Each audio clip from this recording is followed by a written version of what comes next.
Mhm. All right.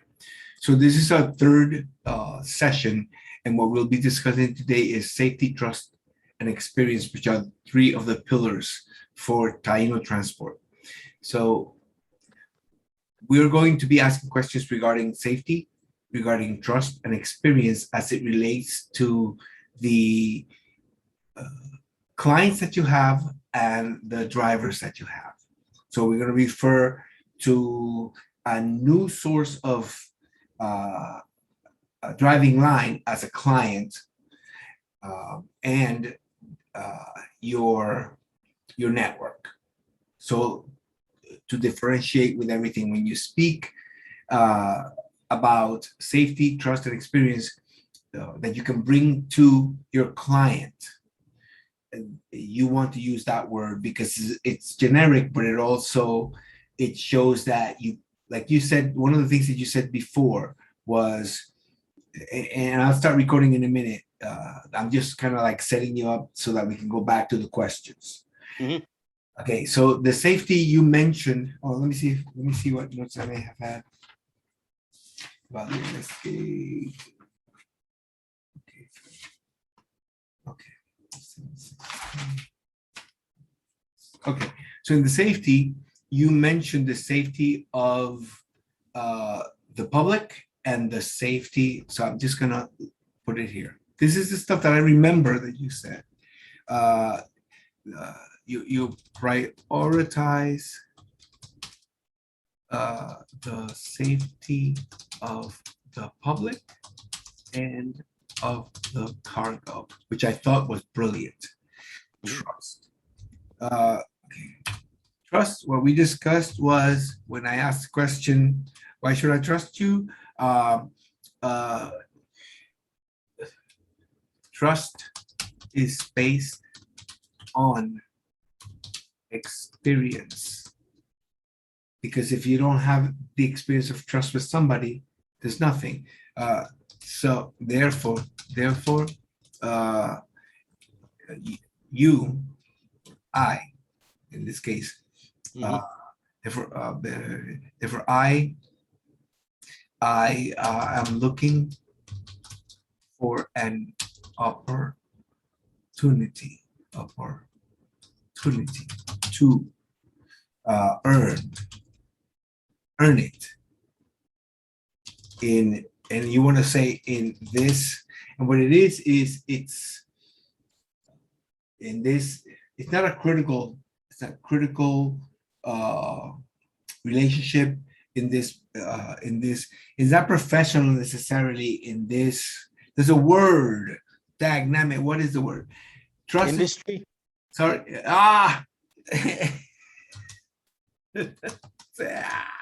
Okay. Okay. So when I say, why should I trust you? You can start from there and say, and give a story or give your insight and speak. Don't be afraid of speaking personal stuff. Mhm. Just be real, just be yourself. And then the experience, what I'm looking for is, say, what experience are you, what experience? Okay, what will you experience? What is my experience? What will your experience as a driver bring to a relationship where you manage other drivers? Right? So when I say, tell me about your experience, all you want to talk about is all of those details, and I want you to become a blabbermouth, and I want you to feel like you can boast about all that stuff that you do, driving all these crazy things all over the, think about those things and just flow in your conversation with regards to your experience in dealing with intricate travel lines that you've had to maneuver. So that's a good word, because maneuver shows strategy. Mhm. strategy. And, these are strategy. These are trigger words that people will relate. Oh, they're strategic. Oh, they can maneuver. So you are building a trust with the words that should resonate with them. And if you think of another word that should resonate with someone who is managing, who is giving their service to an intermediary such as yourself, if you know of words that resonate, use them in your description, right? Okay, so I'm gonna. I think I started recording, but let me see. Just want to make sure that I did. Let's see. Okay, so we are recording, and I just wanna. Okay, so let's do this. Okay. So, Taino Transport. Today's okay. I don't know what that was. Today's session is about safety, trust, and experience. Hold on.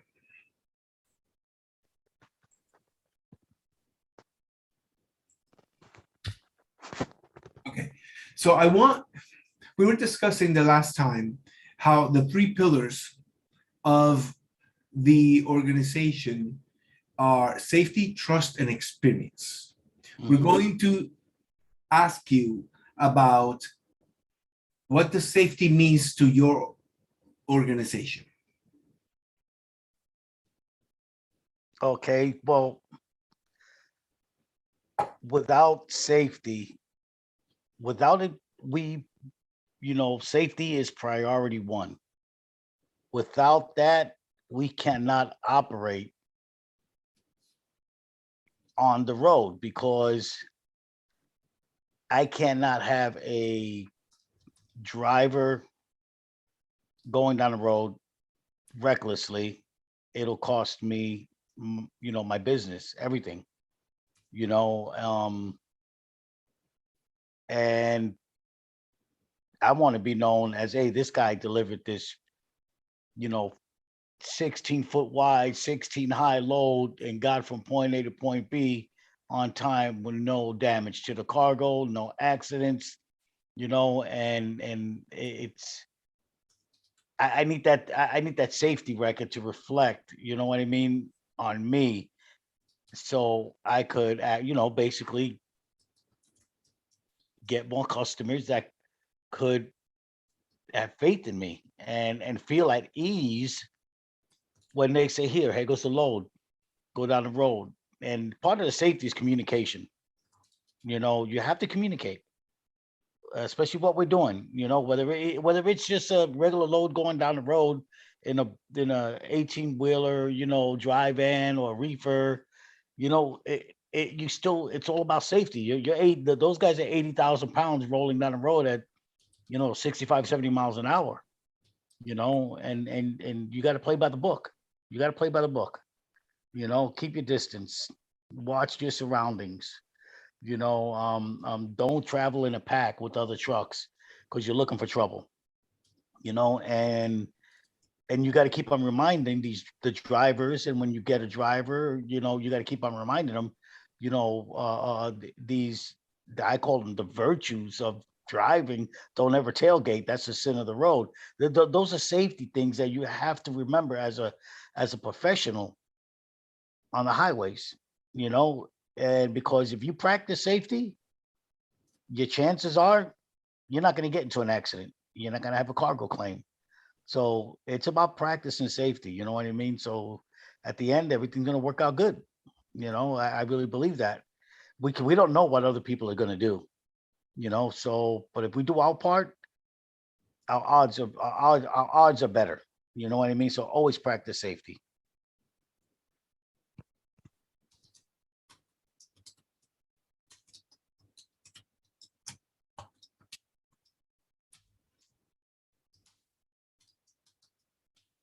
Very good. We were discussing the last time also on safety. There are safeguards that you will be monitoring with regards to you mentioned that there are systems in place. I want you to describe them to me as if I need to rewrite the information so that I can remember. But you mentioned the fact that the trucks are monitored and there's going to be apps for you to be able to communicate, and uh, it's all under the communication is the key in everything. Yeah, and another thing about safety, like we spoke about last time, the driver, you cannot have a fatigued driver and push him to do something he shouldn't be doing. And the shipper needs to understand that, and the consignee at the other end needs to understand that. You know, they want their product there in one piece without no damages. We need a driver that's gonna have plenty of rest, go by the book, to do his job. And that's half of the battle. You know, that's half of the battle right there. Fatigue is nasty. You can't have that. So when a customer says, "I have a load for you, I need a driver here in 3 hours," or it's a hot load and it needs to be going down the road, I got to make sure that, for one, I'll get a driver there for sure, but I have to make sure that driver has hours to run once he gets loaded. And if they keep him at the dock 3, 4, 5, 6 hours to get loaded, his time is running already, because everything's digital. His logs are digital. Everything's getting recorded. He can't run that truck. So it's also up to the shipper, to make sure they load that truck as quickly as possible. If they want that load down the road and delivered, you know, in a certain time, if quickly. But I think most of the time shippers and consignees, they'll work with you. You know what I mean? And because you don't just pull a rabbit out of a hat in this industry. You know what I mean? You don't do that. You know. But yep, fatigue is a major thing. Fatigue. You don't want a fatigued driver. You got to make sure you got a driver that's fresh, got hours to run, and do it legal. Very well. Tell me a little bit again about the system that the trucking industry has for monitoring this is trucking industry monitoring. Yep. Well, a lot of most big companies, they have onboard satellite, and unless hypothetical, if one of my customers says, "Okay, find a truck," I'll post the load. If I can't get one of my drivers, and I try to cater to owner operators anyway, but they do a really good job for the most part. But if I get a company with 10, 15, 20, 100 drivers, whatever, most of those guys have onboard satellite. Their office could track them every step of the way, and they could share that with me and with my customer, the shipper. So he could be at ease and look at the freight, look at the truck, where it's at, make sure it's on time, and any questions, any concerns that my customer has, my phone is on 24/7. He could call me or she could call me, and we'll resolve the problem, and always keep them in the loop. Always keep your customer in the loop. Let him hear, with his ears or her ears, that I don't like hiding anything from anybody. That's his money going down the road, and his load. So he's got a customer at the other end he's got to please, or she's got to please. So the more they're involved, the better it is, and for everybody. So everybody's on the same page. Very good. So communication is number one tool for safety. I believe that based on what you said, also communication. Making sure that, and another thing is equipment. I want, when I look at when I hire a driver, if it's outside of my network, I will run a CSA check on him that tells me it's free, You could check, you run their MC numbers, and it's going to tell you what type of company they're running, if they're getting too many violations, and they have maintenance on there, drug and alcohol. That's another one. Health, logbook violations, things like that. There's different five basics in the CSA law What rule, and I have access to that. It's all free. spell out And, huh? spell out CSA. What does it mean? CSA, commercial safety. Uh, I could get it for you later, Eliezer. That's fine. It's available online. It's called, and then you have the basic. I think it's five basic things that they look at. It's health, drug and alcohol. Maintenance, violations for your log, and one other thing. Okay, that's fine. Um, and I can look it up and I can post it. Okay, so that's fine for now. yeah, and yeah, so that also is going to tell me what people I'm hiring, and if their CSA score is no good, I will not do business with them. Very good. Very good. All right. So let's go into the next section. Communication is also, because I started this, is number one tool for safety, but it also is number one requirement for trust. So I want you to tell me, why should a new organization give you a break, give you a line to test? Why should a new organization trust me? Yes. Because I know what I'm doing. Right. That's good. I'm sorry. I'm going to go back. Why should a new client, because that's a client, the one who has the money so that we can pay the drivers. So why should a new client trust you with a line, even if it's a test? Well, my experience speaks for itself. My driving record speaks for itself. My integrity. People I've worked with, I never had a problem with anyone. I have references, from when I was on the road, my dispatches, agents and brokers that I work with. I never had a problem. And integrity is big deal.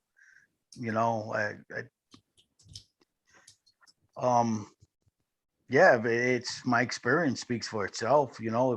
For trust, I could have proof and evidence what I did in my days, and I know what I'm talking about. Tell me about that proof. What have you done? Okay, the proof, I have done 13 axles. They call that multi-axle. 140 feet, 150 feet long, 250,000 pound gross, with wind energy projects coming out of the port of Houston, going up to Oklahoma. I've done GE products coming out of Pensacola, Florida, to all points in Texas and Oklahoma, Wyoming. That was for the wind energy also. I've hauled for the enclosures. That's with all the electronics inside a building. And that's all, over-dimensional, heavy, long, going to Arizona, points in California. Sorry, I want you to go back because you piece it all together like it's like three words that are holding a lot of information. When you're talking about this type of transport, describe what it is you are hauling. Okay, for the ones coming in, that was ones I've hauled before I got off the road. And those are called nacelles. Okay, thank you. Mm-hmm. Nacelles. Go ahead. Tell me all about it. Well, nacelles are the part that goes up onto the tower that's about 300 feet in the air, and then a hub gets attached to it in the front, and then the blades, like the propeller, like a plane, get attached to the hub. So the heavy part that sits up there, all the way up in the sky, the windmills that produce clean energy, they're way up on top. That big old house looking thing, that's that's what I hauled. Okay. And yeah, those are pretty heavy. Those are they weigh a lot.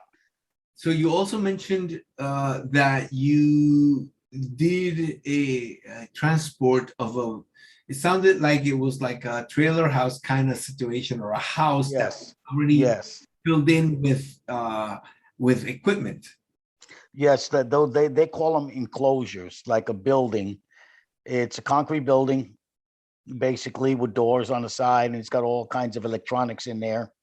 So, and that those were going to another clean energy project for solar out in California and in Arizona, and they were coming out of Louisiana at the time, and they're about 15 feet wide. Um, the height was about 15 feet high, so I needed escorts, front and back with a pole for the to make sure that my bridges and power lines and communication lines, that I could clear them. And another thing is, we're doing this kind of work, um, with my experience, and to read, every state will give you their route. Okay, so you have to know how to read those permits and how to get on the map, and every single detail. It's detail, detail, detail.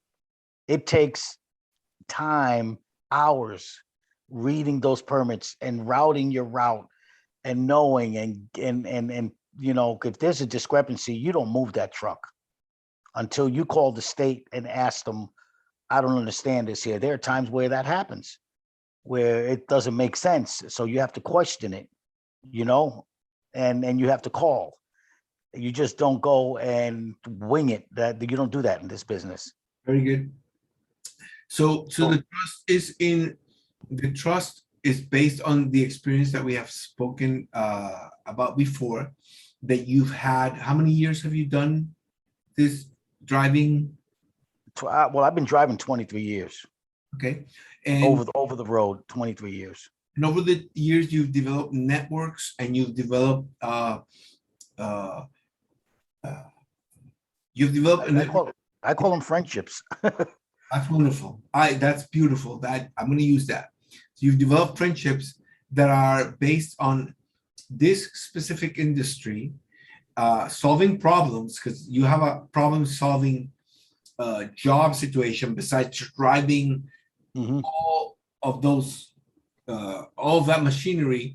You have other problem solving that it might not be evident to a person that thinks, okay, I'm just going to get a tractor trailer driver's license and I'm going to go out there and do the work. They coming off fresh of just getting the license, they might not Oh, understand. yeah. It took me a long time to get to this point. That was my goal. That was my dream, my desire. As a truck driver, I was like, I want, this is what I want to do. And be honest with you, it was hard to get into that area of the industry. You know, just it was tough because you have the old timers it was like a closed network It but probably, my time came. You know what I mean? I was patient. that's what I And meant to say. It probably still is a closed network, but your time came because you understand I proved myself. you have the foundation to do this.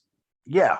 That's what And it went well because I had years of, you know, working with flatbed step decks and doing small, oversized. And then when they seen what I could do, it was gradually getting up there until I got to the really super loads. I've reached the super load level. I didn't need to go any further than that because they have loads even bigger. They call them mega loads. But I was happy where I was. I was happy where I was. That's and good. I did it well. I did it well. Okay.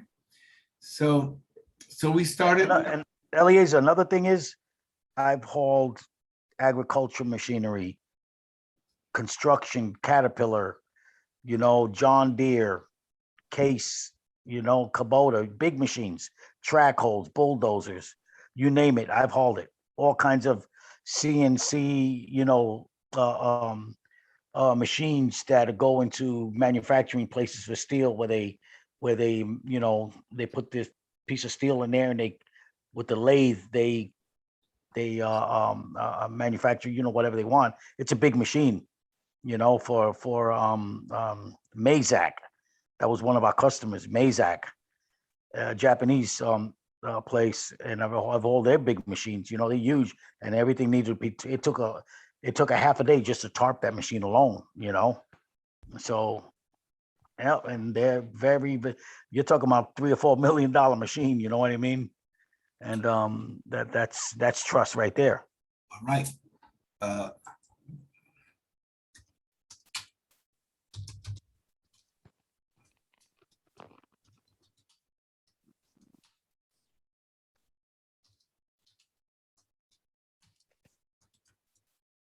okay.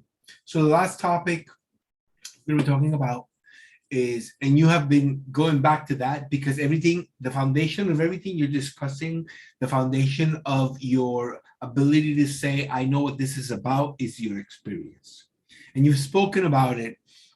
So what I want you to do, instead of speaking about your experience, tell me what will your experience as a driver bring to a relationship where you manage other drivers safely, trustworthily, so that you can support a client. Tell me how does that translate? Can you repeat that again, please? All right, I'll make it shorter. Your experience as a driver has allowed you to understand what other drivers will have to go through and what they don't have to go through, because your experience is going to help them with that. So tell me, Mhm. how will your experience be translated in a better relationship with drivers who are happy with your business or are happy with whatever they're doing? They go do the thing. They are your network. How will your experience be beneficial to managing your network that you're bringing in to the benefit of the client? Well, you have to be straightforward with the drivers, and if respect, and when I call a driver, or if I get a driver that I don't know, if I have to hire, because some of my drivers are going to be totally swamped, but there are other drivers that are qualified. But I will ask them certain questions. I will ask them about what type of trailer they're hauling, how many axles have they hauled. I would like to see some of their previous permits, because most of them are online and some people save them, and that'll tell me if this driver is actually qualified to do it. Once I look at it and see what he's hauled, and see what type of equipment he's driving, that tells me, okay, he's at this point, he only can haul this much, because for every axle you're only allowed a certain weight. Let's say you have 7 axles. The steers, you're driving, and the ones that turn, that's considered an axle.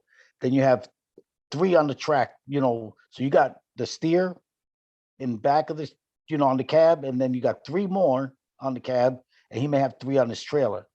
So that tells me right there, 2, 4, 60, 120.